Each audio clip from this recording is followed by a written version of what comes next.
Our next guest is Chef Alexander Smalls, who has been on a mission to, quote, change the way we eat.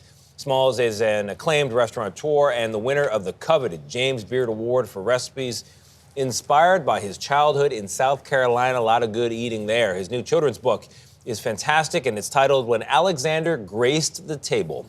Smalls calls it an ode to Sunday dinner and a celebration of food for all ages. A fictional young Alexander's favorite meal is Sunday dinner. With some encouragement from his mom, Alexander finally contributes to the family meal with a homemade lemon icebox pie. Alexander Smalls joins us now. So we say the Alexander is fictional, but the making a pie for the family is something you actually did when you were Alexander's name. Oh, yeah. Well, I mean, this is a true story. You know, it is what I did. So it's not fictional. It's a true story then. Yeah, I love it. Very much so. And I've already been eating the pie. So, okay, Tony has already eaten half the pie. This looks like Gayle's coconut custard pie right now. It's half gone. He couldn't even wait for the segment to start. Alexander, love the book. I read it to my daughter, and nice. We loved it together. Thank you. It's the story of this Sunday dinner tradition, and you always being involved in the cooking, loving the cooking, and wanting to make your father's favorite pie for him. Yeah. And then the big moment, does he like it, does he not? We won't reveal that, ladies and gentlemen. You have to read the book. But tell us about how this is based on your life. You know, your first meal, it says here you wanted Franks and beans. Oh, I loved the hot dogs as a kid. Are you kidding? And your mother said, I've been cooking all day, you go make it. And you did. Was that the first meal that you made? Well, you know, my mother's whole thing about food and me, our relationship was that I wanted the same thing over and over again. If I liked something, I wanted it. Potato salad, I wanted it every Sunday. Her way of dealing with me is make it yourself. Learn to make it yourself. And I loved spending time with my mother in the kitchen, cooking and being at her side, listening to her stories. And so it was just a tradition. It was a way of being loved and being her favorite. I hope my sisters are listening. Well, I mean, people should know that you get a children's book out of this. You also get a recipe in the back for the lemon icebox pie, which is, we're eating a version of it. Meringue doesn't travel, so you made this with a modification. Yes. But it's fantastic, and the whipped cream on the top is just delightful. What's the best thing about this pie really is the crust. And this is when you bring your children in and get them involved in the whole process, because it's like working with clay. I mean, literally, I remember the first time I made the crust, my mother used to put down a layer of wax paper and graham cracker wafers, and then a layer over, and then I take the rolling pin and bang, bang, bang, roll it over, smash, smash. I mean, kids love that. Now I do it with my hand. You still remember the movement. Oh, it's yes.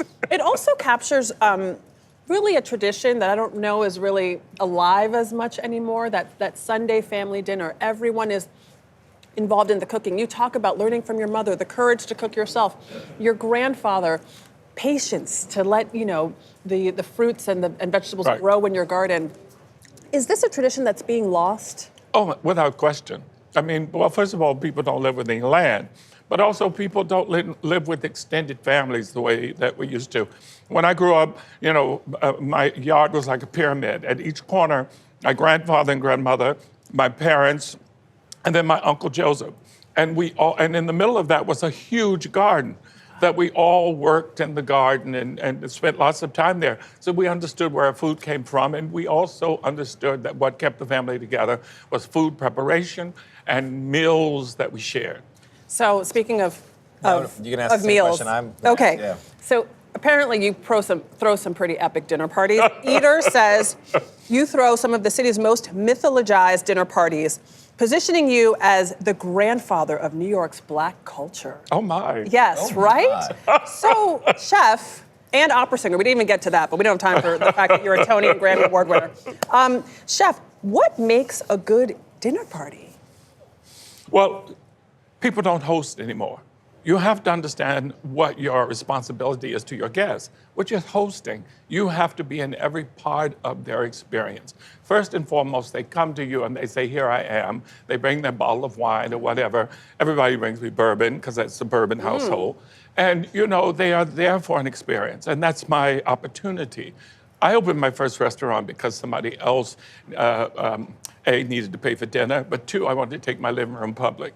I mean, literally, I couldn't stop giving parties. And so I said, well, I need a restaurant. So 30-some years ago, I opened my first restaurant because I wanted to host people.